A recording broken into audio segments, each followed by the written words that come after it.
Welcome everyone, this is Jennyfer Solamo and welcome back to this video lesson. We are going to discuss Chapter 5, Unit 2, Social, Economic, and Political Features of Renaissance Italy. You can check them on your book on pages 140 to 144. At the end of this lesson, you will be able to describe the political and economic features of Renaissance Italy, assess where Florence's wealth came from, explain who were the Medici, and evaluate the Medici's contribution to Florence, and lastly, explain how trade or economy affected the culture of the people. Now, before we move on to our lesson, we're going to have a short review. So for this activity, I want you to fill in the missing words. You have 1 minute to do this, and your time starts now.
Okay, now let's check your answer.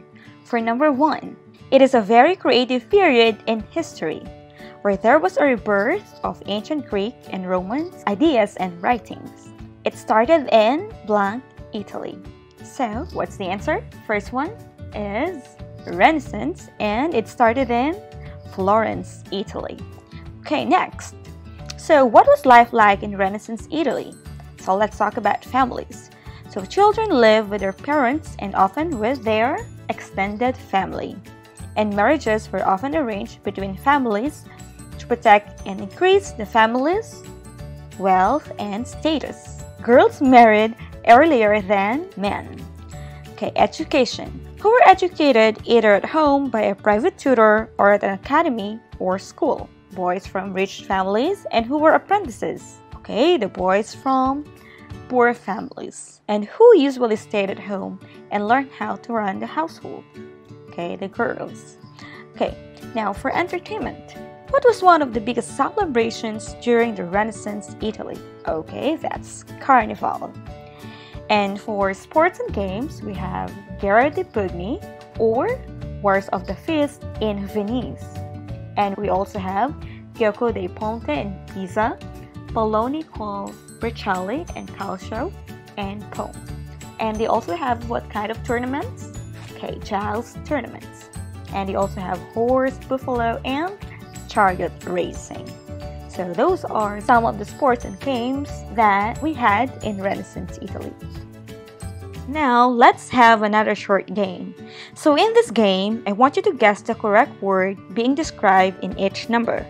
So the scrambled group of letters will be your clue. Can you do it in 30 seconds? Let's start!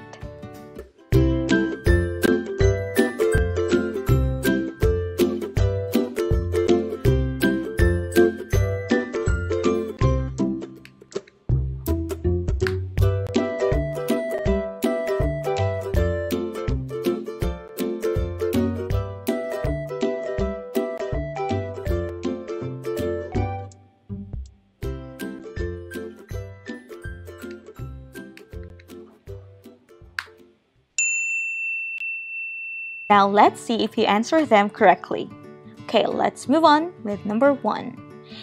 It is defined as a group of people living as a community. Let's say, for example, hunter-gatherer society, or let's say Egyptian society, which refers to Egyptian community or people.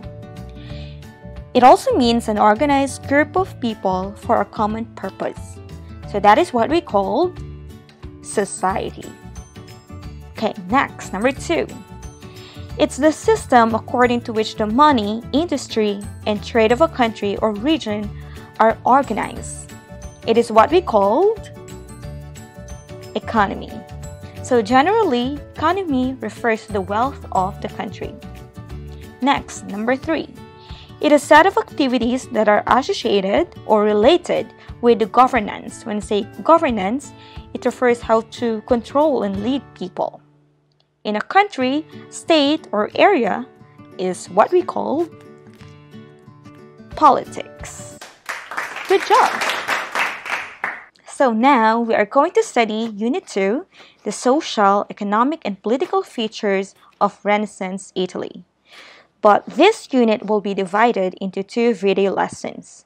For now, we are going to have a brief introduction of the economic and political features of Renaissance Italy, specifically Florence and Naples. We're also going to have the economy and culture, and finally, the Medici family. We will have the other part next week. So, let's begin. Now, let's study some keywords before we proceed to our main lesson. Okay, number 1. It's a political and social system where the power and wealth is based on owning land. That means you are rich and powerful in the society if you own land. Just like in the medieval time, they were usually called nobles or wealthy landowners. So we call this system as feudal or feudalism. Okay, how about number 2? State ruled by representatives chosen by the people. That is what we called republic. Just like the Philippines, it's Republic of the Philippines.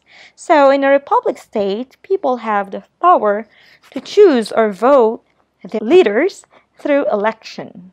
Okay? And for number 3, it's a region ruled by a powerful central city that is called city-states. So the best example for this is Vatican City. It's an independent city with the Pope as its head. How about New York City? Is it a city-state? Of course not. It's under the national government of America. And lastly, money. What's another term or another word for money? Okay, that's currency. Do you understand? Okay, now let's take a look at the map of Renaissance Italy. Okay, we have here, as you can see, Kingdom of Naples and Kingdom of Sicily. These kingdoms were ruled by a king or a queen. So, a place ruled by a king or queen is what we call monarchy. And we also have here Republic of Venice and Florence. Were they ruled by a king or queen? Of course not. So here, people got to choose or vote the government leaders. We also have papal states. So these are the cities controlled by the Pope. And the Pope was not just the leader of the Roman Catholic Church. Popes came from rich and powerful noble families, and they could be the most ruthless politicians. So when a pope died, the election of a new pope in Rome was often a time of political chaos, sometimes even leading to attacks on the city. And Pope was also an important political figure during this time. How about Duchy of Milan? Okay, when we say duchy, this was a territory of a duke or duchess. Okay, now during the Renaissance period, Italy was divided into small monarchies or kingdoms and city-states that were ruled by nobles, the duchies and the republics. And remember, in the Middle Ages, the church was very powerful. People just obeyed the church and didn't dare to ask questions. But feudal kings and lords challenged this power of the church. And as trade developed, cities became wealthier, more important, and more powerful. The most powerful city-states were Florence, Naples, Milan, and Rome. So these cities dominated the Italian peninsula. However, they also constantly went to war with each other to gain more land, power, and wealth. Okay, now let's talk about Republic of Florence. So Florence was perhaps the wealthiest, most influential, and powerful city-state. It is commonly called Firenze or Florence in English. Its coin, the florin, became the standard currency or money used throughout Europe. So this is the picture. And remember, Renaissance began here. It became the most important center for art and learning in Italy. It was also a republic controlled by powerful and wealthy families who had made their fortunes through banking and trade, and we'll talk about these families later. So how did Florence become a wealthy city-state? So first, much of Florence's wealth came from making and trading cloth made from wool. So they bought high-quality and treated wool from England and Spain and sold the finished material all over Europe. They were also masters or good at processing raw wool into yarn and weaving it into cloth. And aside from that, another industry that flourished in Florence was banking. Important and powerful people like kings, princes, and nobles borrowed money from the early bankers to support their lifestyle and finance wars. Bankers also lent money to merchants and were often traders themselves. By the 1200s, a number of families in Florence were successful bankers, and along with the Medici, they were becoming some of the wealthiest families in Europe. They established branches all over Europe and were the bankers for the Pope. Now let's have Naples. Renaissance Naples was a monarchy, so we called it Kingdom of Naples. In 1442, Alfonso I conquered Naples, and under his rule, it became a famous center of artists and culture. But in 1945, Charles VIII of France conquered Naples, and in 1502, Spanish General Cordoba threw out the French king, and the rule of the viceroy began. When we say viceroy, one who ruled in the place of the king.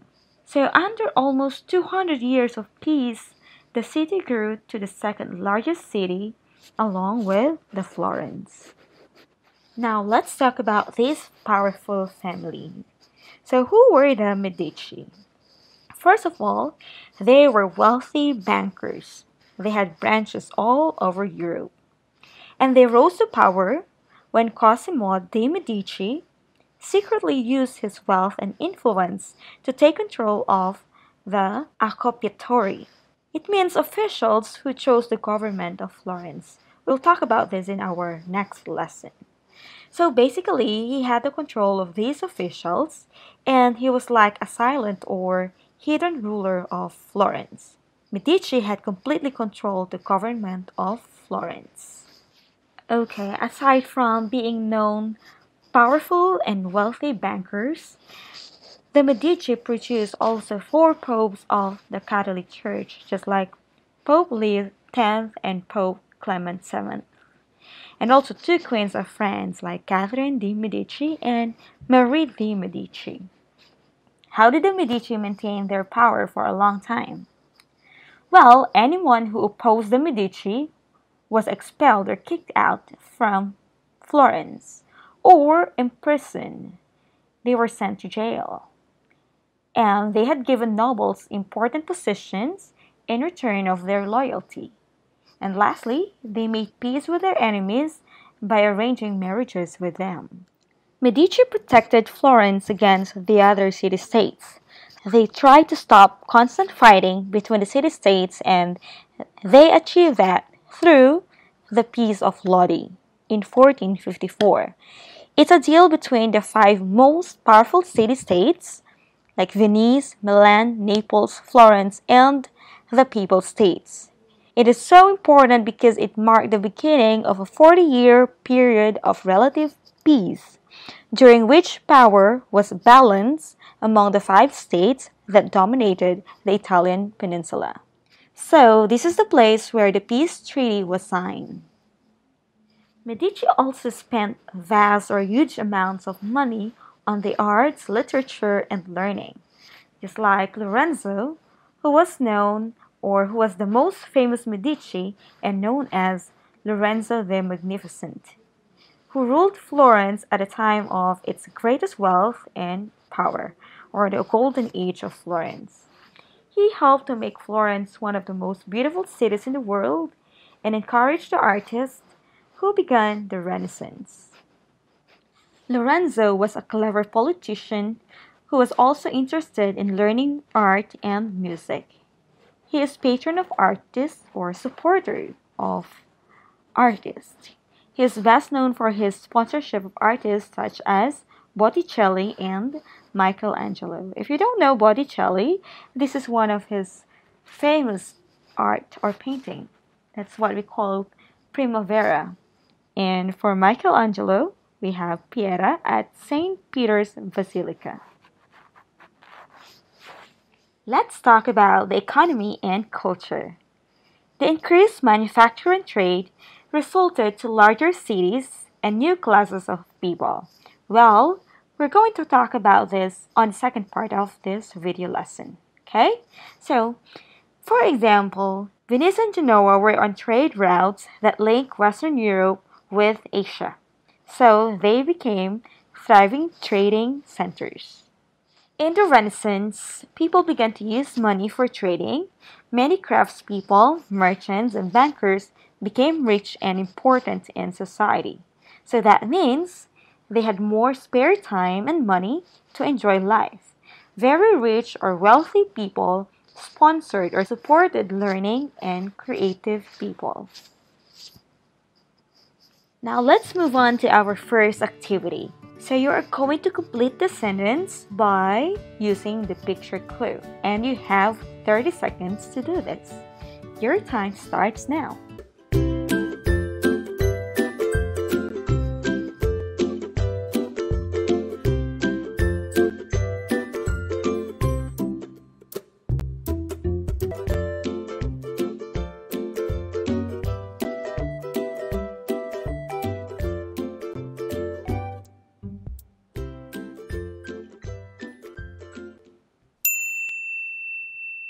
Now let's check your answers. For number 1, society is defined as a group of people living as a community or an organized group of people for a common purpose. Okay, number 2, economy is the system according to which the money, industry, and trade of a country or region are organized. Okay, number 3, politics is a set of activities that are associated with the governance of a country, state, or area. And feudalism is a political and social system where power and wealth is based on owning land. Now, for number 5 to 8, you have 30 seconds.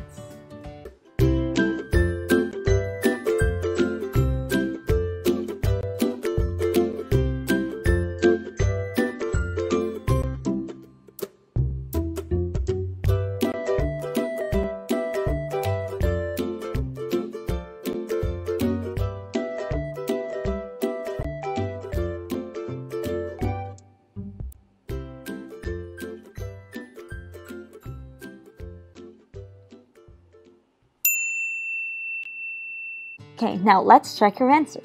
Number 5. Republic is a state ruled by representatives chosen by the people. And for number 6, city-state is a region ruled by a powerful central city. And number 7, what is another term for money? That is currency. Great. And for the last number, florin is a Florence coin which became the standard currency used throughout Europe. Well done! Now let's move on to our second activity. So this is fill in the blanks and the first letter of the word is already given. You have 1 minute to finish this, so your time starts now.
Now let's check your answers. For number 1, Italy was divided into small monarchies or kingdoms and city-states that were ruled by nobles.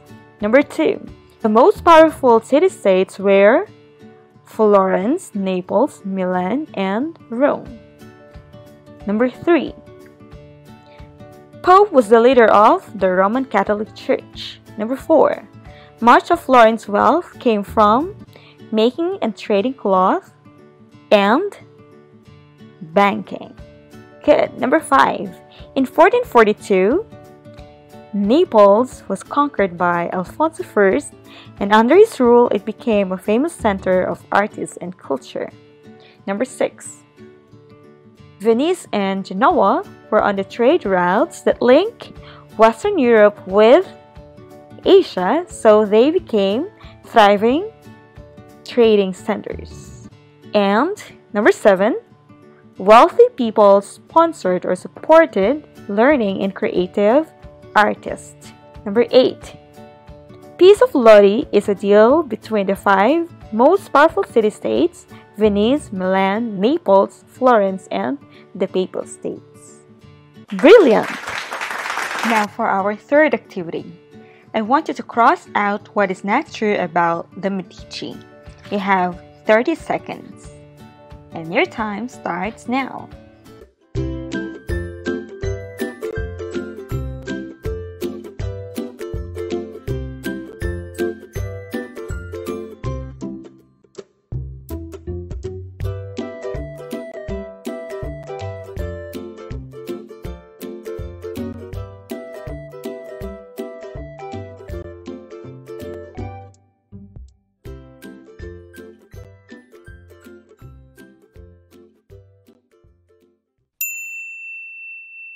Okay, so which sentences are not true? So the first one is, they were from noble families. Of course not, because they were actually wool merchants and bankers. Okay, the next one, they had few banks all over Europe. Well, that's not true, because they had branches all over or all throughout Europe.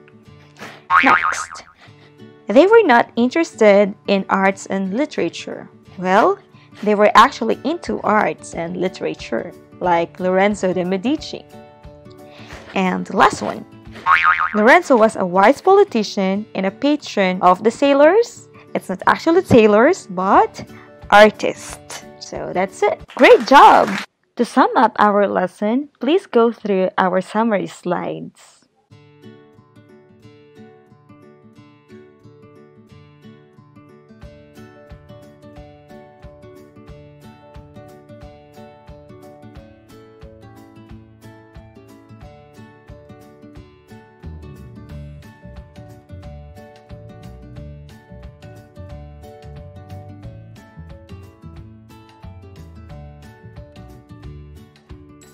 Now, for self-assessment section, I want you to evaluate yourself by putting a tick on the boxes you think you can do and cross it out if you still have questions. Now do it.